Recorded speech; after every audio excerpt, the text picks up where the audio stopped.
जोंनि गरायसरनि सिङाव थानाय बेलकना गामिनि गाहाय जिथु लामा बे लामाया जोंनि गुडविल आसनियाव गिबि खेबावनो जादोंमोन। बिनि माने हाबदान जाना दङमोन।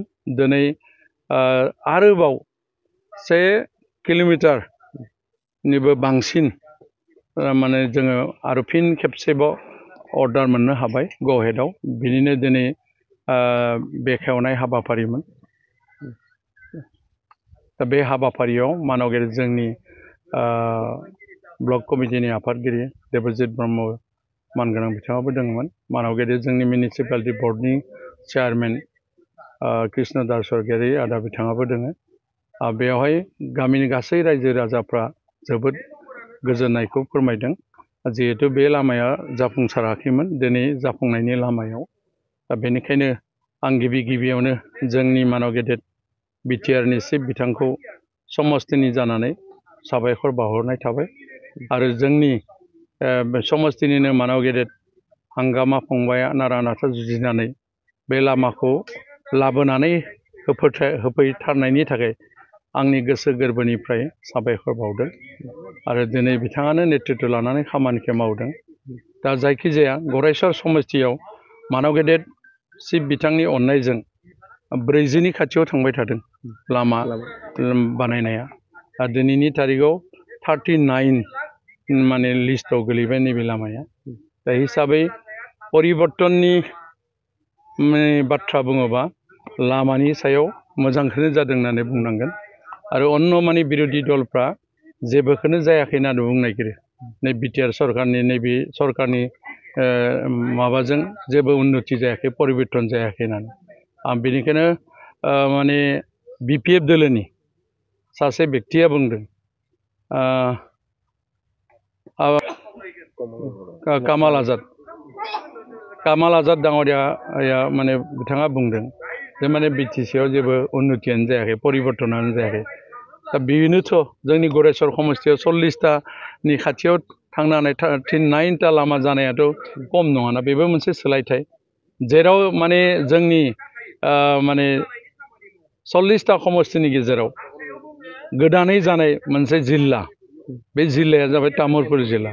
तामुलपुर जिल्लायाथ' दिनै सोलिगासिनो दं, संबिधाननि गन्दिजोंनो सोलिबाय थादों। आरो संबिधाननि गन्दिजोंनो जितु सुक्तिनि दारै जानाय जितु मेडिकेल कलेजखौबो जों तामुलपुराव मोननो हादों। बेबोथ' मोनसे सोलायथाय। बे दिनै जाफुंनायनि लामायाव बे साननैसोनि गेजेरावनो बियो माने उद्बोधन खालामनायनि लामायाव फैगासिनो दं। थिग बेबायदिनो हाग्रामानि सनाव 6 सनावनो जागायनाय पथिमारि दलंनि माने दलं घाट होनाय जायगाया धुलाबारियाव जे 8 कौटिजों लुफुंनो गोनां दलंखौ बिथांमोना आदुरा खालामना गालांदोंमोन। बे दलंखौबो दिनै मानावगिरि प्रमद बर' सार बिथाङा लुफुंनानै होनायनि लामायाव खामानि मावगासिनो दं। दा बे हिसाबै बिथांमोना आदुरा खालामनाय लामाखौ जुदि जों मावफुंनो हादोंबा बेथ' सोलायनायाव फैदों। दिनैनि तारिखआव माने प्रतिनिधि हिसाबै थानायनि जायगाखौनो 17 बोसोराव माने हाग्रामानि दिनाव एमसिएलएफोरखौ इएमफोरखौ थानो जायगा होनो हायाखैमोन। दिनै माने मानावगिरि प्रमद सार बिथाङा इएम आरो एमसिएलएनि थानायनि बेबस्थाखौ बावखुंग्रिनि हाजो सेराव लुफुंनानै होबाय आरो बेखौ बेखेवबायबो। दा बेथ' मोनसे सोलायनाय फैदों। जेराव माने बे सेक्रेटारिया बिटिसिनि सेक्रेटारिया 17 बोसोराव माने खुनु माने परिबेक गैयामोन, दिनै मोनसे सेल्फिनिफ्राय फिल्म शुटिंसिम मोनानि फुंनि बेयाव जायगा मोननो हादों। बेथ' मोनसे सोलायनाय फैदों। क'क्राझार टाउना गुसेब लामायाव दङमोन, दिनै गुवार लामायाव फैबाय। बेबो मोनसे सोलायनाय फैदों। थिग बिदिनो 40ता समस्तियाव सुजित नार्जारि जोंनि गिबि मुंख्लं बिथांनि मुङाव माने अडिट'रियाम हल हिसाबै माने 700निफ्राय 600 मानसि जिरायनानै रायज्लायनानै परिबेकनि थाखाय मोनसे आसनि हमनाय जादों। आरो बेफोरो आसनिफ्राबो जायगा जायगा समस्तिफोराव जाफुंबाय। थिग बेबायदिनो मानावगिरि माने बिएलटिनि मोनसे समनि फाउन्डार माने चेयारमेन सिलागां बसुमतारि बिथांनि मुङावबो मिनि स्टेडियाम लुफुंनायनि थाखाय थांखि लादों 40ता समस्तियाव। आंनि समस्तियाव दा माने खामानि गोख्रोङै मावगासिनो दं। बेबो जाफुंनायनि लामायाव। जोंनि बे गयबारि समस्तिनि दारखुसिनि खाथियाव थानाय सेकनिबारियाव बेबो माने जाफुंनायनि लामायाव। दा बेफोरबायदि माखासे खामानिफ्रा जाफुंदों आरो 1700निबो बांसिन फिसा फिनला जिखिनि माने स्कुलनि समस्या बे समस्या 1700 खन माने स्कुला माने फाहाम जाखांबाय आरोखि दा आरो जेराव माने बिथांमोना बुङो दंफां गायनायनि बाथ्रा कामाल आजाद डाङरियाखौ बुंदों आं बिथांखौ बिथाङा बुंदों माने भैरबकुन्द दंफां गायनाया मिसा बाथ्रा आरो গোটেই সমষ্টিতে মানে বৃক্ষৰোপণ কৰাৰ কাৰণে কাৰ্যসূচী হাতত লৈছে আৰু সেই কাৰ্যসূচী বৰ্তমান চলিছে আৰু মানে ভৈৰৱকুণ্ডত যিখিনি ৰুলে মানৱ জাতিটোৰ কাৰণে ৰুইছে আৰু মানে কামাল ডাঙৰীয়াক মানৱ জাতিটোৰ কাৰণে কেইডাল গছ ৰোপণ কৰিলে সেইটোৱে মই প্ৰশ্ন কৰিব বিচাৰে তেখেতে আঙুলিয়াই দিয়কচোন আমিতো বনালোৱে ভৈৰৱকুণ্ডত বা আমাৰ সমষ্টি সেনেকা গ্ৰীণ বটলৰ কাৰণে বৃক্ষৰোপণ কৰা হৈছে बेबायदि माखासे बाथ्रा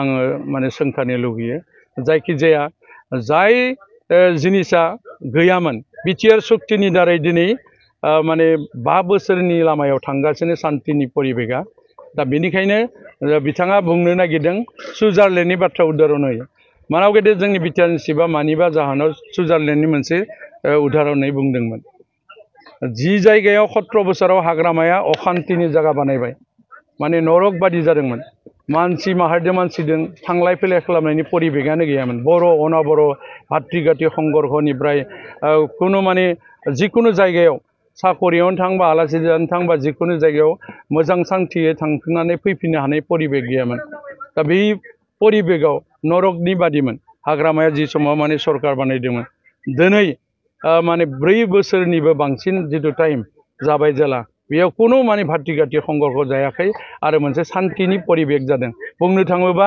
दिनैनि बिटिआर सरकारनि सिङाव थानायानो शान्तिनि मोनसे जायगा आरो मोनसे सुइजारलेण्डनि जायगा होननानै बुंनांगोन मानो होनबा बेयाव एकतानि मोनसे माने माबा सोमजिदों खौसेथिनि आबहावा सोरजिदों दा बेनिखायनो आं खावलायदों रायजो राजा नोंथांमोन फैबाय थानाय समावबो मानाव गेदेर माने चिफ बिथाङा जे चिफ जागोन आं 100आव 100% गासै बिटिआरनि रायजो राजाफ्रा मानाव गेदेर प्रमद सार बिथांखौनो माने चिफ जानायखौ लुगैनायखौ जों नुनो मोनो रायजो राजा लोगोसे आंबो बहुत माने गोजोननाय मोनदों आरो बेनि लोगोसे जोङो बहुत माने नाजानायनि जेराव जोंनि गामिनिनो बारग' गोदोनि एबसुनि आफादगिरि बिथां हांगामा फंबाय बिथाङाबो बिराद नारा नाथा नाजानायनि जराव दिनै जोंनि लामाया दिनै माने जाफुंबाय दा बेनि थाखायनो आरो जोंहा बेयाव दिनै एमसिएलए साराबो दिनै नुजाथिफैदो नैबे जोंनि फिथा हानाय खामानियाव बेनिनो जों माने गासै रायजो राजाफ्राबो बिथांनि अननायजोंनो गासैबो जोंबो जथुमनो दिनै खाबु मोनबाय बेयाव बिथांमोना मोजां मोजां भाखनबो होदो दा बेयाव जोङो माने मोजां मोनदो बेखौ जों जाहाथे उननियावबो जों माने जोंनि बे दा सलायबाय थानाय बे माबायावनो जों गासैबो जोङो माने खौसेयैनो माने बेयावनो जोङो सापर्टखौ माने लाखादो आरो गोदोआवबो जों दंखायो दा नैबे लामाया जाबावनांगौमोन एसे सिगाङावनो नाथाय होमबाबो उनावबाबो जोंहा नैबे लामाया जाबाय आरो लोगोसे जोंहा बायदिसिना खामानिबो दंबायो आरो बिथां साराबो दिनै बुंखाबाय थानसालि नामावबो जों आलारि सोरां नामा मोनसे माबा दोङो दा बेखौबो बिथाङा 2 लाख थाखा नोंसोर मोनगोन माने